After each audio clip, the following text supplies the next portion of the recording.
नमस्कार मंडळी. कुटुंब म्हणजे काय? प्रेमळ सहवास, मायेची ऊब आणि नात्यांचा सुवास, अशीच काहीशी आहे सप्तपदीनंतर ही कथा. चला तर मग सुरू करूया आजचा भाग. देवदर निवासमध्ये सकाळपासूनच नेहमीपेक्षा थोडी जास्त गडबड होती. निनाद आपल्या खोलीत काही कागदपत्र शोधत होते. निनाद म्हणाले, वैदेही, काल मी जी काळी फाईल इथे ठेवली होती ती दिसतीये का? वैदेहींनी कपाटाकडे पाहिलं. त्या म्हणाल्या, नाही, तुम्ही ऑफिसमध्ये ठेवली असेल. निनाद म्हणाले, नाही, ती काल मी घरीच आणली होती.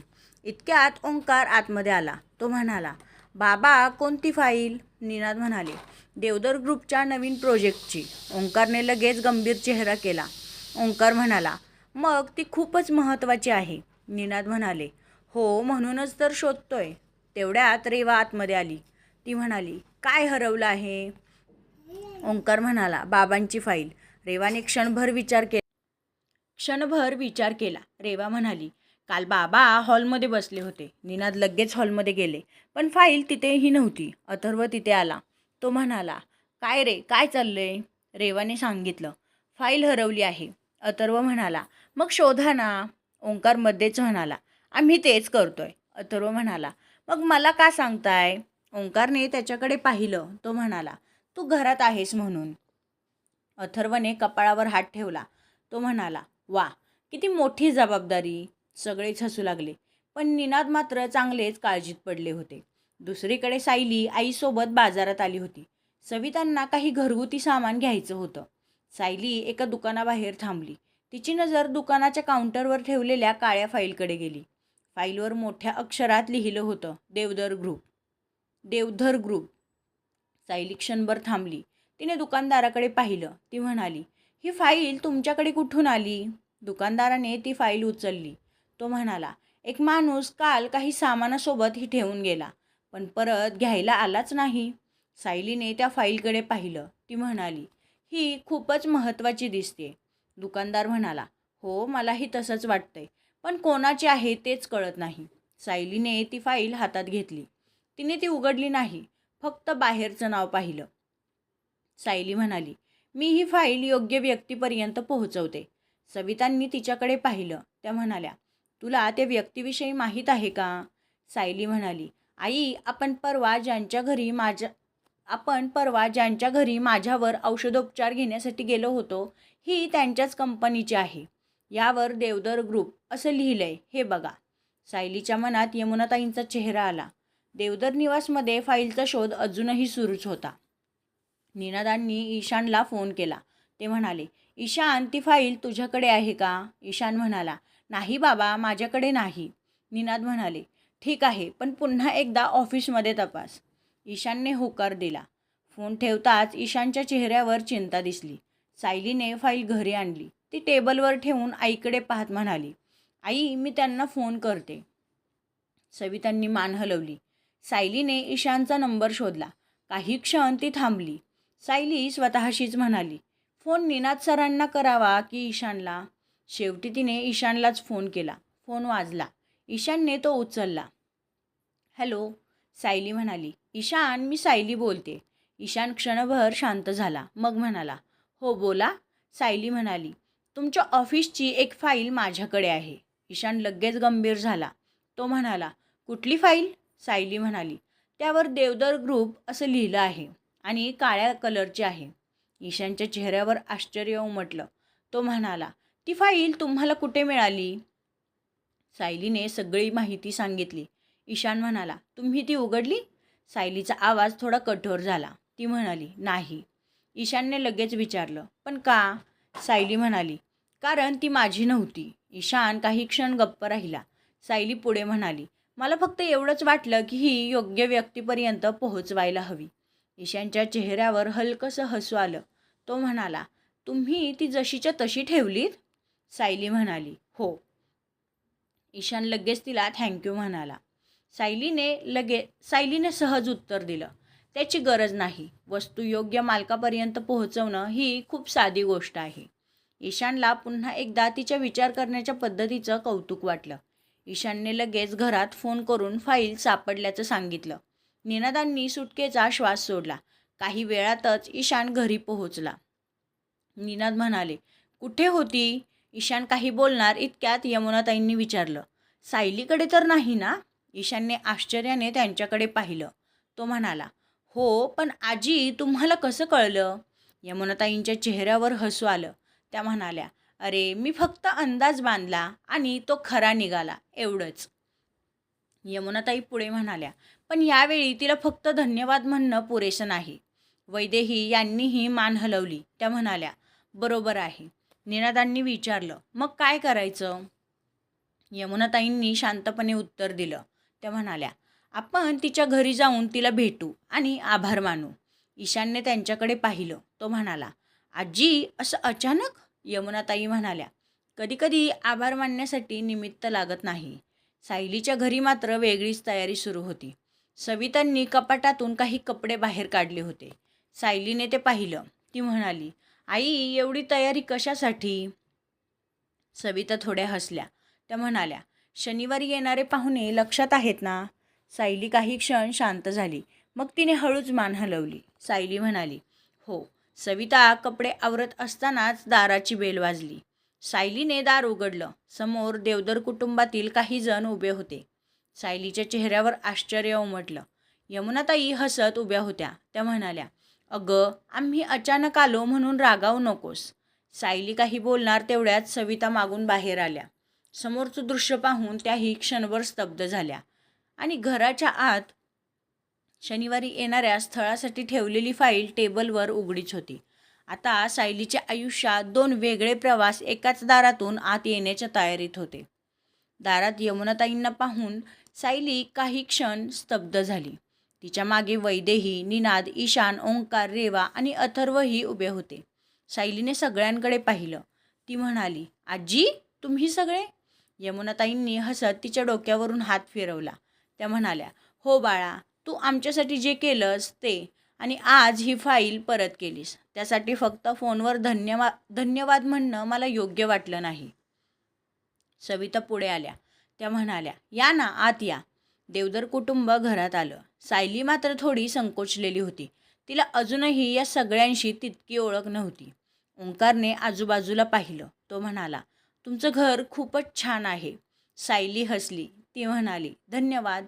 रेवा लगेच म्हणाली, आम्ही इतके लोक अचानक आलो म्हणून तुम्हाला त्रास झाला असेल ना? सायलीने तिच्याकडे पाहून हसत उत्तर दिलं. ती म्हणाली, नाही, घरात लोक आले की घर जास्त छान वाटतं. रेवाच्या चेहऱ्यावर हसू आलं. ती म्हणाली, मग आम्ही पुन्हा येऊ. अथर्वने लगेच तिच्याकडे पाहिलं. तो म्हणाला, पहिल्या भेटीतच घर आपलं समजायला सुरुवात केलीस? रेवा त्याच्याकडे वळली. ती म्हणाली, तू गप्प बस. सगळे हसले. सवितांनी चहा आणला. यमुनाताईंनी कप हातात घेतला आणि सायलीकडे पाहिलं. त्या म्हणाल्या, तुझ्या आईच्या हातचा चहा पहिल्यांदाच घेते. सविता हसल्या. त्या म्हणाल्या, कसा आहे ते नक्की सांगा. यमुनाताईंनी एक घोट घेतला. त्या म्हणाल्या, अगदी घरच्यासारखाच. सवितांच्या चेहऱ्यावर समाधान उमटलं. निनादांनी ईशानकडे पाहिलं. ते म्हणाले, ईशान, फाईल? सायली लगेच फाईल घेऊन आली. ईशानने फाईल सायलीकडून घेतली. तो म्हणाला, हीच आहे. सायलीने सहज विचारलं, सगळं ठीक आहे ना? एकदा उघडून पहा. ईशान म्हणाला, हो, तुमच्यामुळे खूप मोठी अडचण टळली. सायलीने लगेच हात हलवला. ती म्हणाली, मी काहीही विशेष केलं नाही. ईशान हलकसं हसला. तो म्हणाला, तुम्ही प्रत्येक वेळी असंच का म्हणता? सायलीने त्याच्याकडे पाहिलं. दोघांच्या नजरा काही क्षण एकमेकांना भिडल्या. यमुनाताईंनी ते पाहिलं, पण त्या काहीच बोलल्या नाहीत. तेवढ्यात सायलीच्या नजरेस टेबलवरची ती स्थळाची फाईल पडली. ती पटकन पुढे आली, पण तोपर्यंत उशीर झाला होता. रेवाची नजर आधीच त्या फाईलकडे गेली होती. रेवा म्हणाली, हे काय? सायली थोडी गोंधळली. ती म्हणाली, काहीच नाही. अथर्वने फाईलकडे पाहिलं. तो म्हणाला, काही नाही म्हणजे? सवितांनी परिस्थिती ओळखली. त्या म्हणाल्या, सायलीसाठी एक स्थळ आले. हॉलमध्ये क्षणभर शांतता पसरली. सायलीने आईकडे पाहिलं. तिच्या चेहऱ्यावर थोडी लाज आणि संकोच होता. रेवा मात्र लगेच हसली. ती म्हणाली, अरे वा. ओंकारने तिच्याकडे पाहिलं. तो म्हणाला, तू जरा शांत राहा. यमुनाताईंनी मात्र सायलीकडे पाहिलं. त्यांच्या चेहऱ्यावर कोणताही धक्का नव्हता, फक्त शांतपणा होता. यमुनाताई म्हणाल्या, छान आहे. सायलीने त्यांच्याकडे पाहिलं. ती म्हणाली, आजी? यमुनाताई म्हणाल्या, अगं, यात लाजण्यासारखं काय आहे? तुझ्या आयुष्याचा निर्णय आहे. तुला जे योग्य वाटेल तेच कर. हे ऐकून सायलीच्या चेहऱ्यावर हलकंसं समाधान आलं. ईशान मात्र शांत बसला होता. त्याने फाईलकडे पाहिलंही नाही. पण त्याच्या मनात एक विचार आला. सायलीचं लग्न ठरणार आहे? त्याला स्वतःलाच त्या विचाराने विचित्र का वाटत होतं हेच त्याला समजत नव्हतं. ओंकारने त्याच्या चेहऱ्याकडे पाहिलं. तो म्हणाला, भाऊ? ईशाननेही त्याच्याकडे पाहिलं. काय रे? तो म्हणाला. ओंकार लगेच म्हणाला, काही नाही. ईशानने त्याच्याकडे संशयाने पाहिलं. ओंकार हलकंसं हसला. थोड्या वेळाने देवधर कुटुंब राऊत कुटुंबामधून निघण्याची तयारी करू लागलं. यमुनाताईंनी सायलीला जवळ घेतलं. त्या म्हणाल्या, आम्ही निघतो बाळा. सायली म्हणाली, हो आजी. यमुनाताई पुढे म्हणाल्या, आणि हो, त्या स्थळाबद्दल घाईने कोणताही निर्णय घेऊ नकोस. सायलीने त्यांच्या डोळ्यात पाहिलं. ती म्हणाली, तुम्ही एवढा? ती मध्येच थांबली. यमुनाताई हलकंसं हसल्या. त्या सायलीला थांबवतच म्हणाल्या, मला समजतंय तुला काय वाटतंय ते, पण मला असंच वाटतं की तुझ्यासारख्या मुलीने स्वतःसाठी योग्य निर्णय घ्यावा, म्हणून मी बोलले. सायली काहीच बोलली नाही. तिने फक्त त्यांच्या हातावर आपला हात ठेवला. देवधर कुटुंब बाहेर पडलं. गाडीत बसल्यानंतर रेवा हळू आवाजात ईशानकडे पाहत होती. ती म्हणाली, भाऊ? ईशान म्हणाला, काय? रेवा म्हणाली, तुला काहीही फरक पडला नाही? ईशानने भुवया उंचावल्या. तो म्हणाला, कशाचा? रेवा हसली. ती म्हणाली, काही नाही. ईशानने खिडकीबाहेर पाहिलं. पण त्याच्या मनात मात्र एकच गोष्ट होती. सायलीच्या आयुष्यात आता दुसरा कोणीतरी येणार होता. आणि पहिल्यांदाच त्याला त्या विचाराने इतकं अस्वस्थ वाटत होतं. राऊत कुटुंबातून निघून देवधर कुटुंब घरी परतलं होतं. संध्याकाळची वेळ होती. देवधर निवासमध्ये सगळेजण जेवणाच्या टेबलाभोवती बसले होते. नेहमीप्रमाणे घरात गप्पा सुरू होत्या. तेवढ्यात रेवा अचानक म्हणाली, सायली खरंच त्या मुलाशी लग्न करेल का? तिचा प्रश्न ऐकून गोविंदरावांनी चमचा खाली ठेवला. ते म्हणाले, कुठल्या मुलाशी? रेवाला तेव्हा लक्षात आलं की घरातल्या सगळ्यांना अजून या गोष्टीची माहिती नव्हती. रेवा म्हणाली, आज सायलीच्या घरी एक स्थळ आलं. तिच्या आईंनी सांगितलं. चारुलतांनी आश्चर्याने वैदेहींकडे पाहिलं. त्या म्हणाल्या, सायलीसाठी स्थळ आलंय? वैदेहींनी मान हलवली. त्या म्हणाल्या, हो, पण आज फक्त बोलणी झाली आहेत. मिलिंदांनी ईशानकडे पाहिलं. ईशान शांतपणे जेवत होता, पण त्याच्या हातातला घास तिथेच थांबला होता. मिलिंद म्हणाले, मग मुलगा कसा आहे? वैदेही काही बोलणार तेवढ्यात रेवा म्हणाली, मला तर सायली दुसऱ्या घरात गेल्याची कल्पनाच आवडत नाही. अथर्वने तिच्याकडे पाहिलं. तो म्हणाला, तुला का? रेवा म्हणाली, माहीत नाही, पण ती आपल्या घरात आली तर जास्त छान वाटेल. क्षणभर सगळे शांत झाले. गोविंदरावांनी हळूच यमुनाताईंकडे पाहिलं. त्याही शांत होत्या, पण त्यांच्या चेहऱ्यावरचा बदल ईशानच्या लक्षात आला. जेवण संपेपर्यंत सायलीच्या स्थळाची चर्चा होत राहिली. कोणालाही ईशानच्या चेहऱ्यावरचं उतरलेपण लपून राहिलं नव्हतं. निनादांनी शेवट विचारलं, ईशान, तू काहीही खात नाहीयेस? ईशानने स्वतःला सावरलं. तो म्हणाला, मला भूक नाही. ओंकार म्हणाला, भाऊ, खरं कारण काहीतरी वेगळं दिसतंय. ईशानने त्याच्याकडे पाहिलं. तो म्हणाला, असं काही नाही. अथर्व हसला.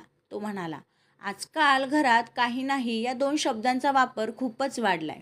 सगळेच हसले. ईशान मात्र शांत राहिला. त्यालाच कळत नव्हतं की सायलीचं दुसऱ्या कोणासोबत लग्न होण्याचा विचार त्याला एवढा अस्वस्थ का करत होता. थोड्या वेळाने सगळे आपापल्या खोल्यांमध्ये गेले. घर शांत झालं, पण 2 माणसांच्या मनात मात्र शांतता नव्हती. यमुनाताई आपल्या खोलीच्या खिडकीत बसल्या होत्या आणि दुसरीकडे ईशानही आपल्या खोलीत विचार करत होता. त्याच्या डोळ्यांसमोर पुन्हा पुन्हा सायलीचा चेहरा येत होता. ईशान स्वतःशीच म्हणाला, मला एवढं वाईट का वाटतंय? पण त्याला उत्तर सापडत नव्हतं. दुसऱ्या दिवशी राऊत निवास. सायलीच्या घरी सकाळपासूनच पाहुण्यांची लगबग सुरू होती. ज्या मुलाचं स्थळ आलं होतं ते कुटुंब ठरल्याप्रमाणे घरी आलं. सायली साध्या पण सुंदर पोशाखात खाली आली. तिने सगळ्यांना नमस्कार केला आणि शांतपणे बसली.